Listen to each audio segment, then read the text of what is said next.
غیر مسلم کے نام سے نقل کرتے ہیں، تو وہ شخص کے کہتا ہے کہ اگر ہم اس کا معنی نہیں بتائیں گے تو اس پر اعتراض کریں گے غیر مسلم حضرات کہ قرآن میں ایسے الفاظ ہیں جس کا معنی نہیں ہے۔ میں نے کہا بڑی عجیب و غریب بات کہہ رہے ہو آپ۔ یہودی جو اللہ کے نبی صلی اللہ علیہ وسلم کے دور میں موجود تھے اور عربی زبان کے ماہر تھے اور ایک ایک چیز پر نظر رکھتے تھے، بڑا مشہور معاملہ ہے کہ اللہ کے نبی صلی اللہ علیہ وسلم کے اوپر قرآن مجید کی جب یہ آیت نازل ہوئی وما قدر اللہ حق قدری، لوگوں تم نے اللہ کی ویسی قدر نہیں کی جیسی اس کی قدر کرنے کا حق ہے، تو ایک یہودی نے جب یہ آیت کو سنا تو وہ کہتا ہے کہ واللہ اگر یہ ہمارے اوپر نازل ہوتی تو ہم اس کو عید کا دن بنا لیتے، اس آیت کے نزول کے دن کو، کیونکہ اللہ رب العالمین کی جیسی قدر کرنا چاہیے جیسا اس کا حق ہے، آگے اس کا پورا مضمون بیان کیا گیا۔ تو وہ عربی جانتے تھے اور وہ تو یہ تلاش کرتے تھے، لیکن آپ پوری تاریخ پڑھ جائیے، پوری سیرت پڑھ جائیے، کسی ایک یہودی نے یہ اعتراض نہیں کیا۔ بعض لوگوں کا یہ معاملہ ہوتا ہے کہ قرآن و حدیث کے اوپر وہ اعتراض کرتے ہیں، لیکن اعتراض کرنے سے پہلے غیر مسلموں کا سہارا لیتے ہیں۔ حالانکہ ایک چیز اکثر میں کہا کرتا ہوں، یہ بھی قرآن و حدیث کا اعزاز ہے کہ آدمی جب قرآن و حدیث کے اوپر اعتراض کرتا ہے تو جو فتویٰ اس کے اوپر لاگو ہونے والا ہے وہ خود اپنے اوپر لگا لیتا ہے۔ ہم سے ایک شخص نے کہا کہ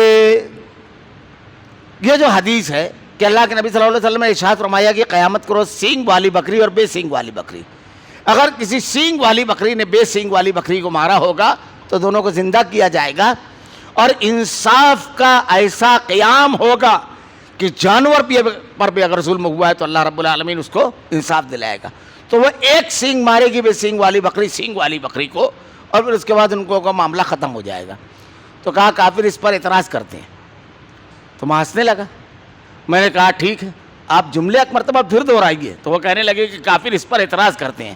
تو میں نے کہا پہلے کافر تو تم دوسرے کافر کا نام بتاؤ۔ تو ہتھے سے اکھڑ گیا وہ، بولے آپ مجھ کو کافر کہنے ہیں۔ میں نے کہا آپ کہہ رہے ہیں کہ کفار اس پر اعتراض کرتے ہیں، میرے سامنے تو آپ پہلے دوسرے کا نام بتائیے آپ جو اعتراض کرتا ہے۔ اب ان سے کچھ بن ہی نہیں رہا ہے۔ میں بولا پہلے آپ نے غور کیا، حدیث رسول پر اعتراض کرنے سے پہلے آپ نے یہ کہہ دیا کہ اس پر کافر اعتراض کرتے ہیں، اور آپ خود معترضین میں کھڑے ہو گئے۔ اللہ نے تو قرآن میں کہا ہے وَمَا مِن دَابَّةٍ فِي الْأَرْضِ وَلَا طَائِرٍ يَطِيرُ بِجَنَاحَيْهِ إِلَّا أُمَمٌ أَمْثَالُكُم مَّا فَرَّطْنَا فِي الْكِتَابِ مِن شَيْءٍ ثُمَّ إِلَىٰ رَبِّهِمْ يُحْشَرُونَ۔ یہ جتنے بھی زمین پر چلنے پھرنے والے جاندار ہیں سب کو اللہ نے لے رکھا ہے، سب کو روز محشر اللہ حاصل کرے گا۔ کون اعتراض کرتا ہے؟ منکرین حدیث عموماً اس قسم کی چیزوں تک تلاش کرتے ہیں۔ تو عقلی گھوڑے قرآن و حدیث میں نہیں دوڑانا چاہیے۔ قرآن و حدیث کے ماتحت ہے عقل، قرآن کی کسی آیت کو جیسی اللہ نے بیان کیا ویسی تسلیم کر کے، احادیث کو اللہ کے نبی صلی اللہ علیہ وسلم نے جیسی بیان کیا پھر عقل کو اس کے ماتحت رکھ کر تدبر کرنا ہے، نہ کہ تدبر کر کے قرآن و حدیث سے آگے عقل کو لے کر جانا ہے۔ بعض لوگ عقل سلیم کا وظیفہ کرتے ہیں کہ یہ بات عقل سلیم نہیں آتی ہے۔ اب اس کا کیا معیار قرار دیا جائے گا؟ کس کی عقل سلیم ہے؟ ایک آدمی کی عقل میں آ رہی ہے، ایک آدمی کی عقل میں نہیں آ رہی ہے، تو کون سی عقل کو آپ عقل سلیم مانگیں گے، کون سی عقل کلیم ہے؟ پیمانہ کون ہوگا؟ اللہ رب العالمین نے اللہ کے نبی صلی اللہ علیہ وسلم کو پیمانہ بنایا ہے۔ تو بعض لوگوں نے اس کے مختلف معنی بیان کیے، لیکن صحیح بات یہ ہے جو سلف نے جو تفسیر لکھی ہے اور جو اللہ کے نبی صلی اللہ علیہ وسلم نے صحابہ کو بیان فرمائی کہ اس کا کوئی معنی اللہ کے نبی نے ہمیں نہیں بیان فرمایا، اس لیے اس کا کوئی معنی کوئی وضاحت اپنی عقلوں کی بنیاد پر نہیں کرنا چاہیے۔ اور اس سلسلے میں بڑا مشہور معاملہ، بڑا مشہور جملہ ہے حضرت ابوبکر صدیق رضی اللہ تعالیٰ عنہ کا کہ اللہ کی کتاب کے بارے میں اگر کوئی بات میں اپنی عقل سے کہوں اور اللہ کی مشیت اور مرضی کے مطابق نہ ہو تو وہ کون سی زمین ہے جو مجھے پناہ دے گی اور وہ کون سا آسمان ہے جو مجھے سایہ دے گا۔ تو تفسیر بالرائے، اپنی رائے کے مطابق، اور ایک رائے قائم کرنے کے بعد قرآن و حدیث کی قرآن کی آیتوں کو اس پر فٹ کرنا، یہ چیز درست نہیں ہے۔ بلکہ قرآن نے جو فیصلہ دیا ہے، اللہ کے نبی نے جو احادیث میں فیصلہ دیا ہے، اپنی رائے اور اپنے دل و دماغ کو اس کے تابع کرنا یہ شریعت ہے۔ سلف نے ایک بہت پیاری بات لکھی ہے، بعض مرتبہ ایسا ہوتا ہے کہ قرآن کی کوئی آیت کوئی حدیث آدمی پڑھتا ہے لیکن اس کو سمجھ میں نہیں آتی، تو محفوظ طریقہ یہ ہے کہ وہاں پر ایک جملہ یہ کہے کہ میری عقل اور میرا علم ناقص رسائی نہیں کر سکا. قرآن اللہ کا کلام ہے اور اللہ کے نبی صلی اللہ علیہ وسلم کی حدیث کامل، نہ کہ قرآن و حدیث کو ناقص قرار دے. عقیدہ درست اگر ہوگا، منہجیت ہوگی، ہدایت ہوگی تو اس کا جملہ یہی رہے گا. ورنہ جب انسان نے عقل کی کسوٹی پر پرکھنے کی کوشش کی ہے تو پھر ان وادیوں کی طرف نکل گیا بالکل کتاب و سنت کے خلاف. بعض لوگوں نے معجزات کا انکار کر دیا، بعض لوگوں نے بالکل صحیح احادیث کا انکار کیا، مختلف اسباب کی بنیاد پر. تو اللہ نے اس کا جو معنی بیان کیا الف لام میم ذالک الکتاب لا ریب فیہ، اس کتاب کے اللہ کی کتاب ہونے میں کوئی شک نہیں. ذالک الکتاب لا ریب فیہ ھدی للمتقین، پرہیزگاروں کو راہ دکھانے والی. یہ کتاب اللہ کی طرف سے نازل کردہ ہے اور اس میں کوئی بھی شک نہیں ہے، کوئی بھی شک نہیں ہے. یہ کتاب ہدایت ہے، اس میں کوئی بھی شک نہیں ہے. اس کی بڑی لمبی تفسیر کی جا سکتی ہے، بڑی لمبی. ہر پہلو سے آپ غور کریں تو شک اور یقین دو چیزیں ہوتی ہیں. تو یہ کتاب ایسی ہے کہ جب آدمی اس کو پڑھے گا تو یقین کی طرف جائے گا. اللہ رب العالمین نے اس میں جو احکامات بیان فرمایا ہے، جو عقیدہ اور توحید بیان فرمائی ہے، وہ شک سے پاک ہے، یقین والی ہے. یقین کے اس مقام پر آدمی کو لے کر کے جاتی ہے کہ اس عقیدے کے لیے وہ سب کچھ قربان کر دیتا ہے. اللہ رب العالمین نے ارشاد فرمایا الم تر کیف کلمۃ طیبۃ کشجرۃ طیبۃ اصلھا ثابت وفرعھا فی السماء. یہ عقیدہ جب آدمی کے دل کے اندر اترتا ہے تو اس کی جڑیں زمین کے اندر بہت اندر ہے اور اس کی درخت جو ہے آسمان کی بلندیوں تک ہے. یعنی جو اس کی سوچ ہے انتہائی مضبوط ہوتی ہے اور وہ اللہ پر توکل کرنے والا ہوتا ہے، اللہ کے فیصلوں پر راضی ہو جانے والا ہوتا ہے. اسی لیے جب عقیدہ توحید آدمی کے دل میں اترتی ہے تو اس کے اندر ڈپریشن کا مریض نہیں ہوتا ہے. وہ خودکشی نہیں کرتا ہے، وہ حالات سے کبھی شکست تو نہیں کھاتا ہے بلکہ مشکل ترین حالات کا مردانہ وار مقابلہ کرتا ہے. مجھ کو اچھی طرح یاد ہے چائنا کے ایک ڈاکٹر نے جدہ میں 27 سال پریکٹس کی، برین کا دماغ کا ڈاکٹر تھا، بہت بڑا ماہر نفسیات بھی تھا وہ. تو وہ کہتا ہے میں نے اپنی 27 سالہ پریکٹس میں کسی مسلمان دیندار کو ڈپریشن کا مریض نہیں پایا. اس لیے کہ اس کا عقیدہ ہوتا ہے ہر چیز اللہ رب العالمین کی مشیت اور مرضی کے مطابق ہوتی ہے، ایک پتا بھی نہیں ہل سکتا اللہ کی مشیت اور مرضی کے مطابق. اس لیے کتنا بھی مشکل اگر دور آتا ہے اس کے اوپر اللہ رب العالمین کی طرف سے آزمائش. اللہ نے کہا وَلَنَبْلُوَنَّكُمْ بِشَيْءٍ مِّنَ الْخَوْفِ وَالْجُوعِ وَنَقْصٍ مِّنَ الْأَمْوَالِ وَالْأَنفُسِ وَالثَّمَرَاتِ وَبَشِّرِ الصَّابِرِينَ. ہم تم کو ضرور بضرور آزمائیں گے. وَلَنَبْلُوَنَّكُمْ بِشَيْءٍ مِّنَ الْخَوْفِ، خوف کے ذریعے، وَالْجُوعِ بھوک کے ذریعے، وَنَقْصٍ مِّنَ الْأَمْوَالِ مالوں میں کمی کر کے، والانفس اور جانوں میں. تمہارے عزیز رشتہ دار اس دنیا میں تمہارے سامنے دنیا سے رخصت ہوں گے.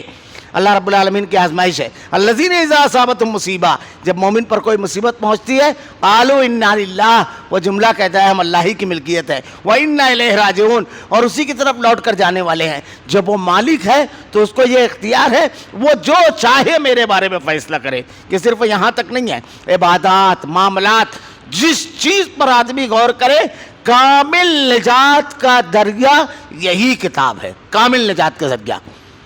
اس کتاب کو چھوڑ کر کے اگر کوئی شخص نجات حاصل کرنا چاہے، کامیابی حاصل کرنا چاہے اور محفوظ زندگی گزارنا چاہے، ناممکن چیز ہے.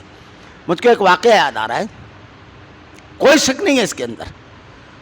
ایک مرتبہ بین الاقوامی سطح پر ایک تحریک چلی کہ دنیا کے لیے ایک ایسا قانون بنانا چاہیے جو پوری دنیا کے اندر لاگو کیا جائے اور دنیا سے ظلم و ناانصافی، جرائم، ان تمام چیزوں کا خاتمہ ہو جائے، اس پر کنٹرول ہو جائے.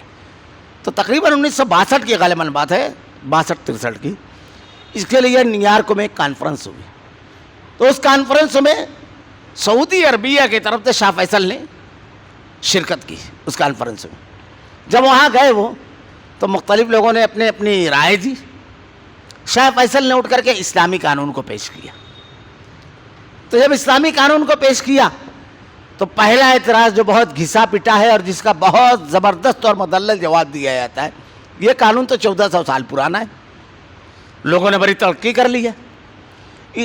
آج کے اس ترقی یافتہ، تعلیم یافتہ ٹیکنالوجی سے بھرپور دور میں بھلا وہ قانون کیسے کیا چل سکتا ہے؟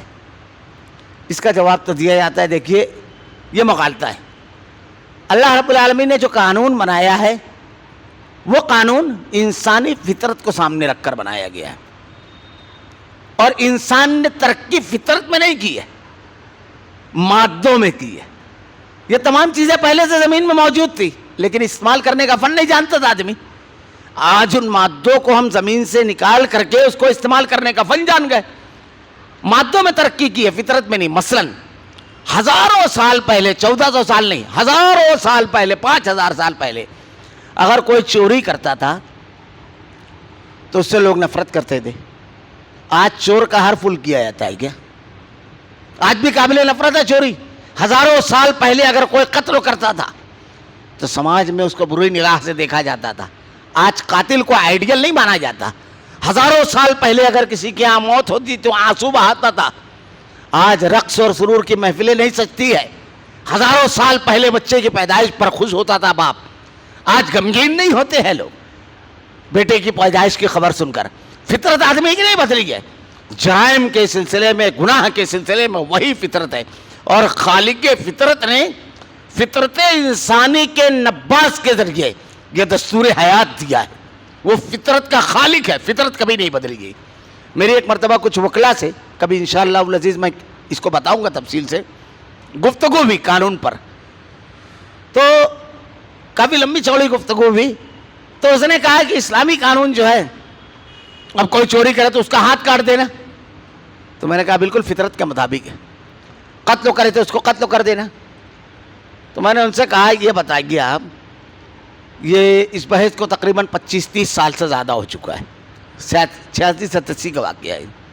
میں نے کہا یہ بتائیے آپ کہ آپ اپنی والدہ کو ڈاکٹر کے یہاں لے کر گئے، ڈاکٹر نے کہا ابھی آپریشن کرنا ہے اور ابھی آپ 2 لاکھ روپیہ آج کی آج جمع کرا دیں تو آپریشن ہوگا، نہیں تو نہیں ہوگا، یا 1 لاکھ روپیہ۔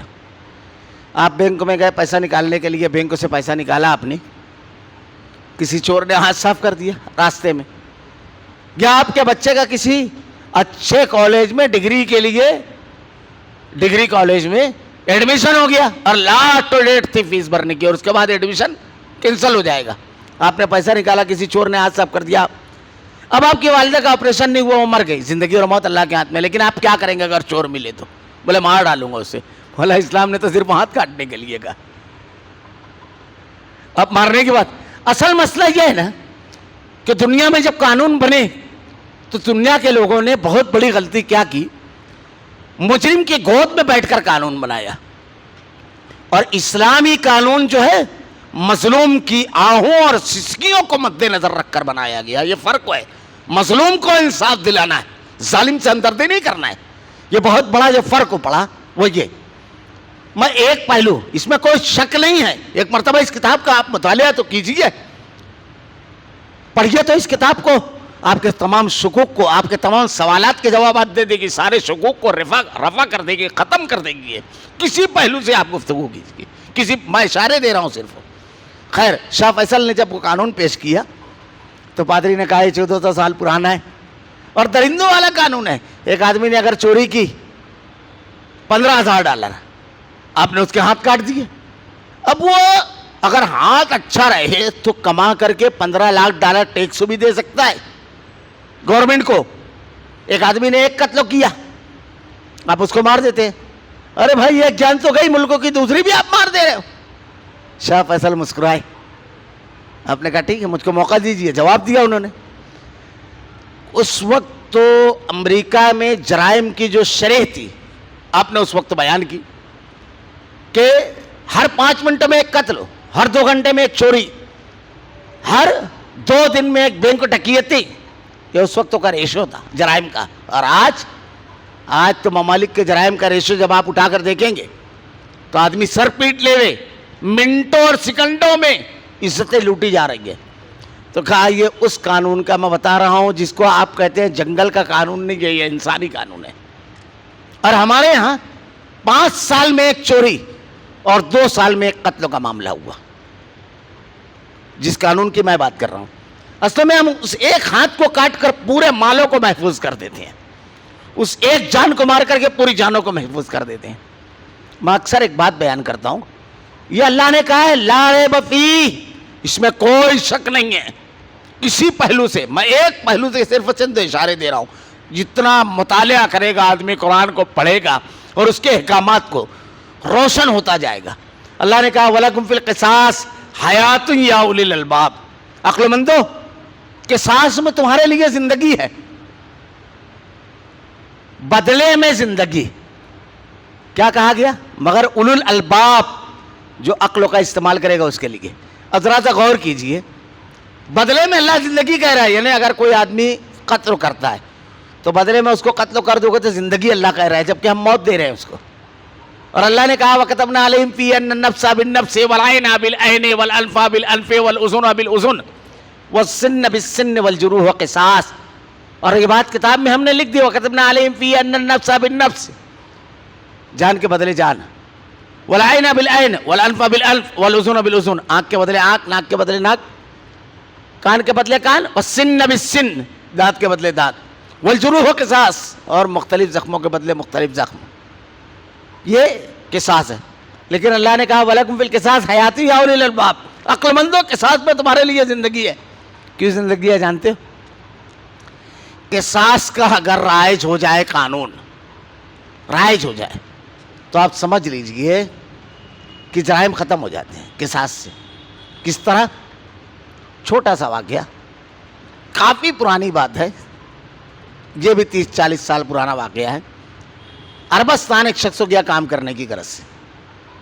اس کا کہنا ہے کہ کمپنی کی طرف سے جو کوارٹر ملا تھا رہائش کا, دوسرا تیسرا دن تھا, وہاں جب پہنچا وہ رہائش کے لیے, اس کو کہا گیا کہ یہاں رہنا ہے آپ کو. وہاں ایک سوڈانی تھا صحت مند, تو وہ سب سے اپنے کام کرواتا تھا. ان سے بھی اس نے کہا کام کرو, تو یہ تھوڑا صاحب مسٹر ٹائپ آدمی تھے, انہوں نے انکار کر دیا. اس پر تھوڑا سا جھگڑا ہوا. اب سوڈانی بڑا طاقتور تھا, مارا اس نے ان کو اچھا خاصا, کوٹا خوب اچھا خاصا, چہرے وغیرہ پر بھی لگا, کچھ پھٹا اٹھا بھی. اب یہ اس کی حالت میں نکلے, اس سے پوچھنے لگے کہ بھائی قاضی کدھر ہے؟ ایک تصور تھا, کسی نے رہنمائی کر دی. اب گئے تو قاضی صاحب بیٹھے ہوئے تھے, اولیاء ہی سب کچھ بیان کر رہا تھا. وہیں پر ایک اور پاکستانی بیٹھے ہوئے تھے, انہوں نے کہا کیا معاملہ ہے, پورا واقعہ بتایا. قاضی صاحب نے فوراً اس کو بلوایا, سوڈانی کو, ذرا دیر کے اندر, اور اس کا جو کفیل تھا اس کو بھی, فیکٹری مالک. اس سے پوچھا یہ تم نے کیا ہے؟ کہا ہاں. اس نے فوراً قبول کر لیا. تو تمام زخموں کا حساب لگایا. والجروح قصاص, زخم جو ہوتے ہیں, یہاں پر بھی انسانی فطرت کو اللہ نے محفوظ رکھا ہے. میں اکثر کہا کرتا ہوں کہ اللہ نے 3 چیز پیش کی ہے قصاص میں, اور اس روئے زمین پر صرف 3 سائیکالوجی کے لوگ بستے ہیں. اگر چوتھی رہتی تو اللہ چوتھی بھی پیش کرتا. پہلا یہ قتل کا بدلہ قتل, دوسرا یہ کہ آپ دیت لے لو, فدیہ, تیسرا معاف کر دو. یہ 3 چیز ہوتی ہے جو مقتول کے وارثین کو اختیار ہوتا ہے. اب بعض لوگ ہوتے ہیں بس رد عمل کی نفسیات, نہیں مجھ کو بدلہ چاہیے, ان کے لیے قتل کا بدلہ قتل. بعض ہر چیز کو مادی نقطۂ نظر سے غور کرتے ہیں, ان کے لیے مال ہے. بعض انتہائی رحم دل ہوتے ہیں, درگزر معاف کرنا بہت نرم دل ہوتے ہیں, ان کے لیے یہ پہلو ہے. اور پھر سب کی سب خوبیاں ہیں. خیر وہ ایک الگ بحث ہو جائے گی. تو پورا جوڑنے کے بعد کفیل سے کہا کہ یہ اتنا اتنا پیسہ ابھی جمع کراؤ. ان سے پوچھا تو کہا اتنا اتنا پیسہ تمہارا ہوتا ہے اگر تم جزیہ فدیہ لوگے. کہا مجھ کو یہ چاہیے. تو ان کی 2 سال کی سیلری سے زیادہ ہو رہا تھا. کہا ابھی اتنا دو, اور اس سوڈانی کو آج سے آدھی تنخواہ دینا جب تک کہ تمہارا پیسہ وضع نہ ہو جائے. اب یہ پیسہ لے کر کے خوشی خوشی جب وہاں پہنچے کوارٹر میں, تو لوگوں نے پوچھا, کیونکہ مار کھا کے گئے تھے اور چہرہ بالکل کھلا ہوا تھا, کیونکہ پیسہ تو اچھے چہرے مریض کو بھی سیدھا کر دیتا ہے. جب لے کر پہنچے تو لوگوں نے جب پوچھا تو بتایا ایسا ایسا معاملہ ہے. تو اس کے بعد وہ سوڈانی کو لوگ دھکا دیتے تھے کہ مار, مگر کسی کو ہاتھ نہیں لگاتا تھا وہ، کسی کو. کیوں؟ کہ سانس میں زندگی ہے. آپ کا دانت اگر کوئی توڑے گا تو اس کو جب یہ یقین ہوگا کہ میرا دانت بھی نہیں بچے گا، تو آدمی کو اپنا دانت بتانا ہے تو آپ کا دانت نہیں توڑے گا. اپنی جان بچانا ہے تو آپ کی جان نہیں لے گا. وَلَكُمْ فِي الْقِصَاصِ حَيَاتٌ يَا أُولِي الْأَلْبَابِ. عقل مندوں کے ساتھ میں زندگی ہے. اگر کوئی زندہ رہنا چاہتا ہے تو دوسرے کو نہ مارے، یہ زندگی ہے قصاص میں. اللہ نے کہا. تو اللہ رب العالمین نے قرآن کے بارے میں کاروبار اور تجارت کے نقطۂ نظر سے اگر دیکھیں، قرآن پڑھیں، کوئی شک نہیں ہے، یقین کی طرف لے جانے والی کتاب ہے. یہ اللہ کی نازل کردہ ہے، فطرت کے مطابق ہے، راہ نجات ہے. اس میں کسی بھی پہلو سے غور کیجئے. جس کتاب کی ہم تلاوت کا آغاز کر رہے ہیں، یقین کے ساتھ اس کو پڑھیے. یہ رہنما ہے زندگی کے ہر میدان میں. یہ اللہ نے کہا اللہ ولی الذین آمنوا یخرجہم من الظلمات الی النور.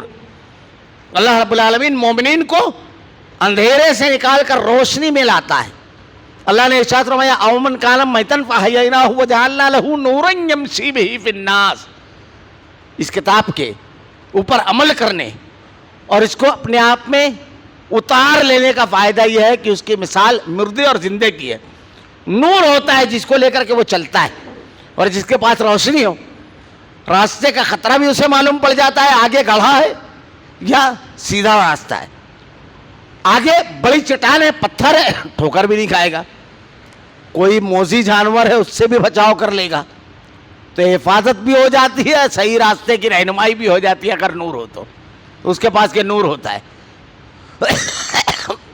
اب وہ تجارت کرے گا تو بےایمانی نہیں کرے گا، صحیح راستے کی طرف چلے گا. اگر وہ گھر میں ہو تو والدین کا فرما بردار ہوگا. اگر وہ باپ ہے تو اولاد کے ساتھ انصاف کرنے والا ہوگا. اگر وہ دولت مند ہے تو غربا اور مساکین کے آنسو پوچھنے والا رہے گا. اگر وہ غریب ہے تو خوددار رہے گا، اللہ سے صرف مانگنے والا رہے گا. اگر وہ ماتحت ہے تو فرما بردار رہے گا. اگر وہ حاکم ہے تو حضرت عمر رضی اللہ تعالیٰ عنہ راتوں کو گشت کرتے تھے، اتنا ذمہ دار رہے گا کہ حقیقت میں اپنے آپ کو خادم اور اللہ کے سامنے جواب دہ سمجھے گا. اگر وہ طاقتور ہے تو مظلوم کی مدد کرنے والا رہے گا.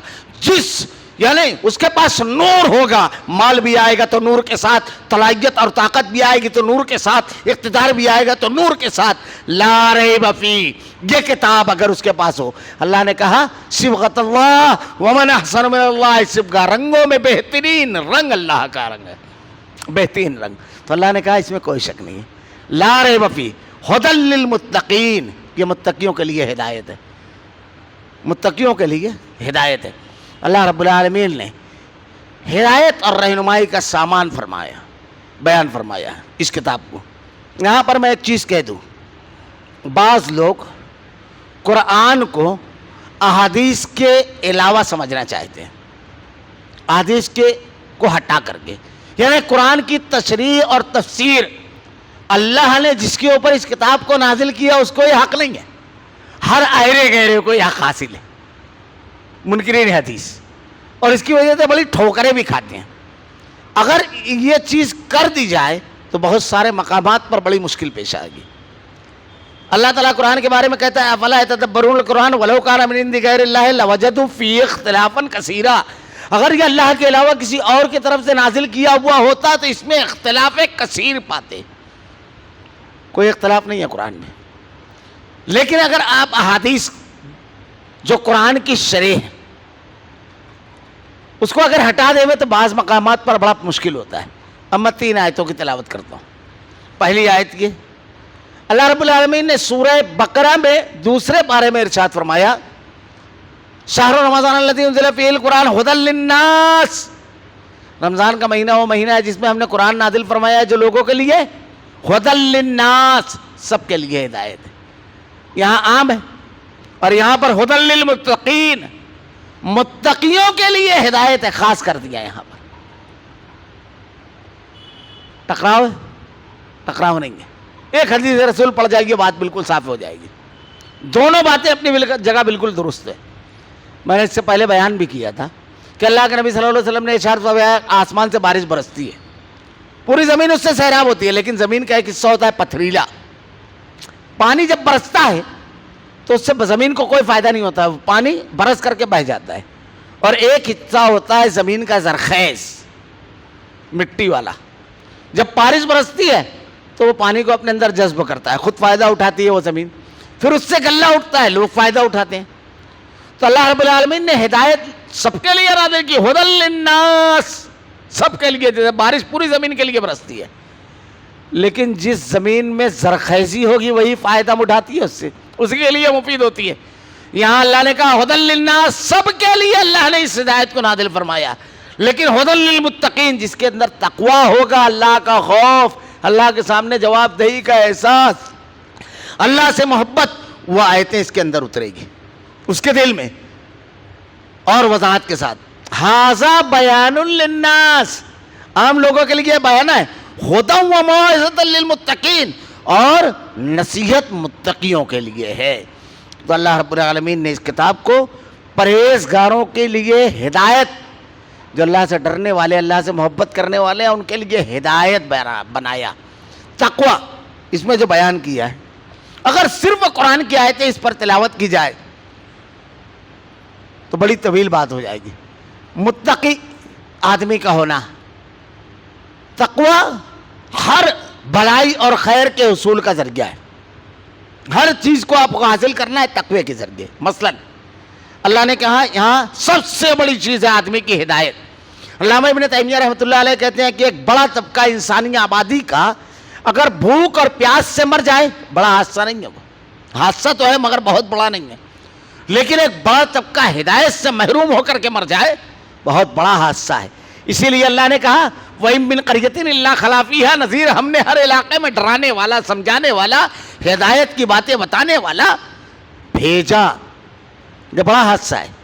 تو ہدایت سب سے بڑی چیز ہے، اور جس کو ہدایت مل گئی سمجھ لیجیے وہ کامیاب ہو گیا. اور ہدایت اللہ دیتا ہے. تو ہدایت کے حصول کے لیے ہدی للمتقین، متقی ہونا ضروری ہے.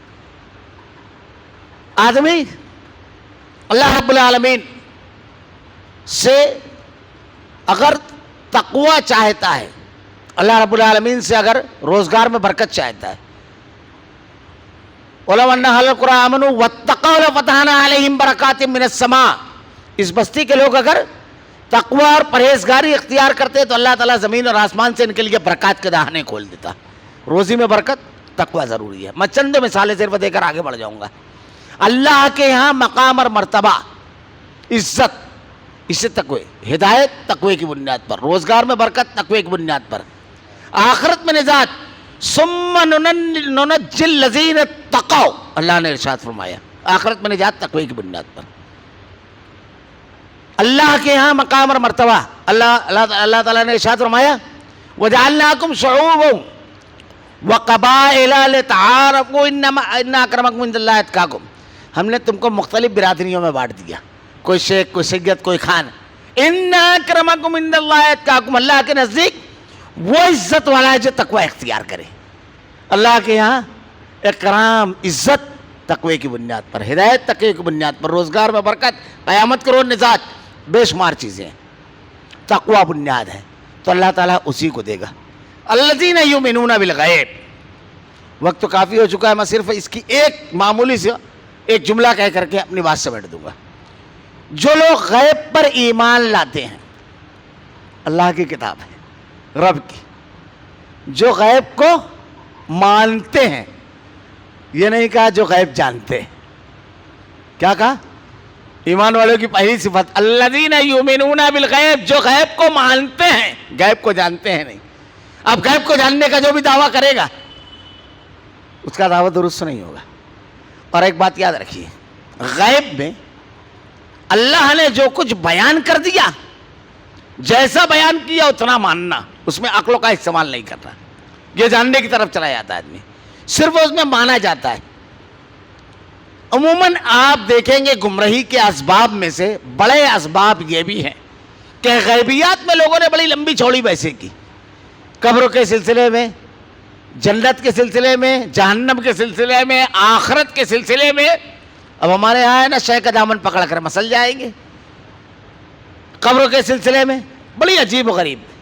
بلکہ اس سلسلے میں تو مسلمانوں کا بڑا عجیب معاملہ ہے. دوسری قومیں تو زندوں کا تہوار مناتی ہے, بیلوں کا اور دوسری چیزوں کا. مسلمانوں نے مردوں کا بھی ایک تہوار رکھا ہے, شب برات. مردے روحیں جب آتی ہے. غیبیات کیا ہے؟ اللہ نے اور اس کے رسول نے جتنا بتا دیا اتنا ماننا. بعض مقامات تو ایسے ہیں کہ ہم غیب کا علم نہیں رکھتے, ایمان رکھتے ہیں, اس کو سمجھئے. ایک چیز سمجھ لیجیے, اور انشاءاللہ اگر اس ضابطے کو آپ سمجھ لیں گے تو بہت ساری چیزیں آپ اس ضابطے کی وجہ سے سمجھ لیں گے. اللہ نے 5 عالم بنائے ہیں. کتنے؟ 5. پہلا عالم ہے عالم ارواح. حضرت آدم علیہ السلام کو جب اللہ رب العالمین نے پیدا کیا تو ان کی پشت سے تمام روحوں کو نکالا اور تمام روحوں سے ایک سوال کیا, الست بربکم, کیا میں تمہارا رب نہیں ہوں؟ ہم سب نے کیا جواب دیا؟ قالوا بلا, بے شک تو ہمارا رب ہے. سورہ اعراف 9واں پارہ اللہ نے بیان فرمایا. یہاں ایک سوال پیدا ہوتا ہے کہ کسی کو تو یاد رہیں گے کہ ہم نے قالوا بلا کہا تھا, تو مانے کیسے؟ سائز میں شہید رحمۃ اللہ علیہ نے بڑا پیارا جواب دیا اس کا.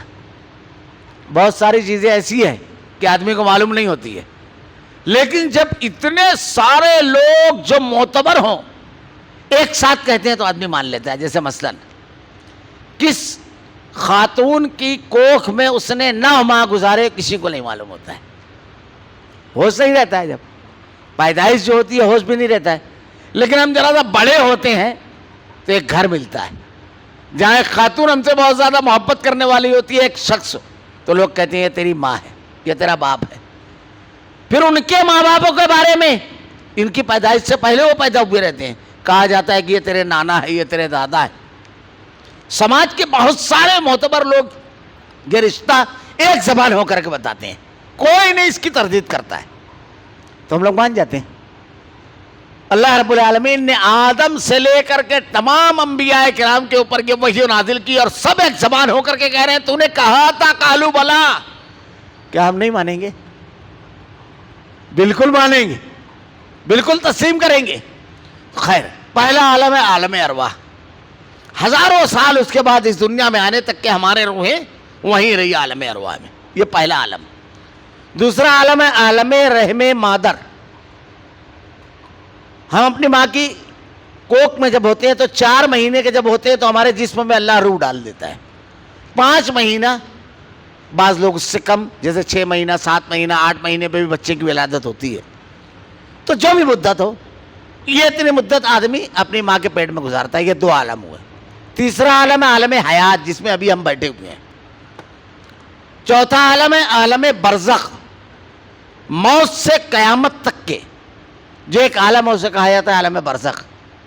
5واں عالم ہے عالم آخرت. کتنے عالم ہوئے؟ 5.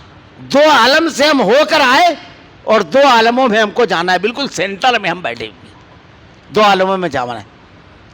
اب ہمارے یہاں عالم برزخ کے بارے میں بہت ساری باتیں لوگ کہہ دیتے ہیں, ذرا تو تدبر کرنے والی ہے. ہم جو 2 عالموں سے ہو کر آئے ہیں اس کا کچھ ہم کو یاد ہے؟ کسی کو یاد ہے عالم ارواح میں ہماری روح کہاں بیٹھی تھی, کس سے ٹکرائی تھی, کہاں پر جگ گئی تھی؟ یاد ہے؟ جن عالموں سے ہم ہو کر آئے ہیں اس کی خبر نہیں. جتنا کچھ نبی نے بتا دیا اور اللہ نے بتا دیا, جن عالموں میں ہم گئے نہیں ہیں وہاں ہم عقل و استعمال کریں گے. الذین یؤمنون بالغیب, جتنا بتا دیا گیا صرف اتنا مانیں گے اور آگے بڑھ گئے. ہمارے یہاں ایک اور چیز ہے, مردے آتے ہیں, روحیں لوٹ کر آتی ہیں. کبھی کبھی دیکھو کسی کے جسم میں ابھی محرم الحرام کا مہینہ, تو جو لوگ جب نماز کے لیے کہو تو بولتے ہیں مولانا پاک نہیں, بغیر ڈھیلے کے. جمعہ کئی ٹائپ کے نمازی ہوتے ہیں نا, 8 کے, کھاٹ کے, 360 کے. ہمارے بزرگ کہتے تھے نا 8 کے بولے تو جمعہ, اور 360 کے بولے تو عید بقرعید, اور کھاٹ کے بولے تو صرف جنازے کی.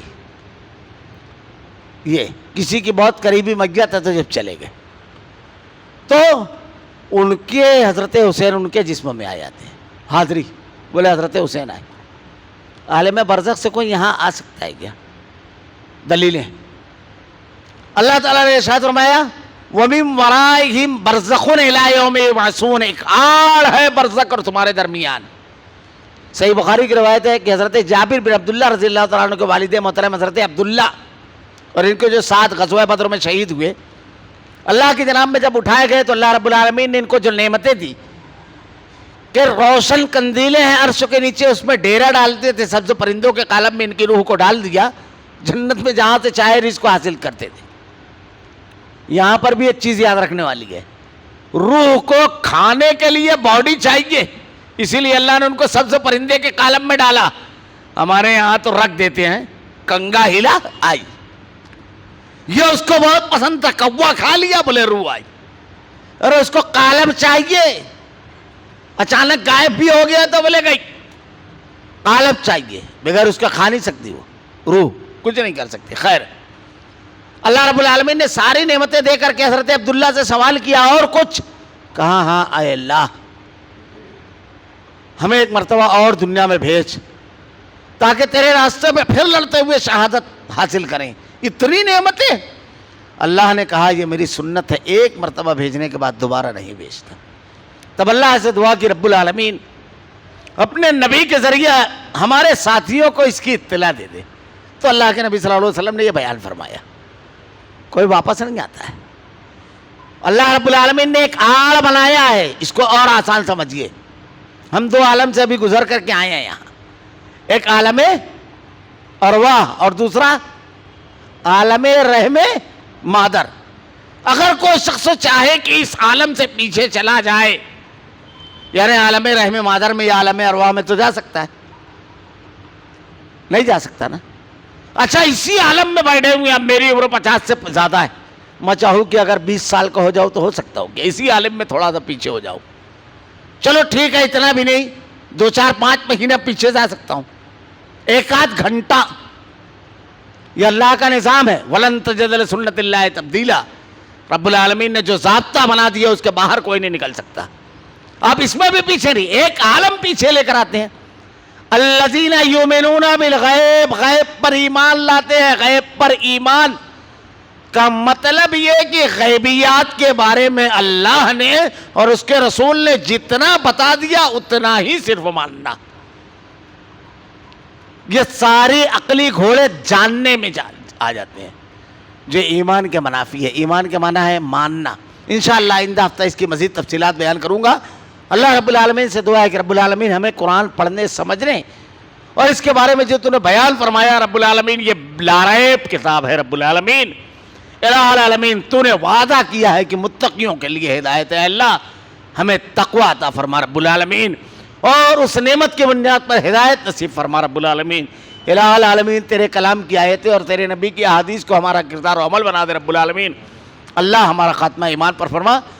ربنا لا تزغ قلوبنا بعد إذ هديتنا وهب لنا من لدنك رحمة إنك أنت الوهاب۔ سبحانك اللهم وبحمدك أشهد أن لا إله إلا أنت أستغفرك وأتوب إليك۔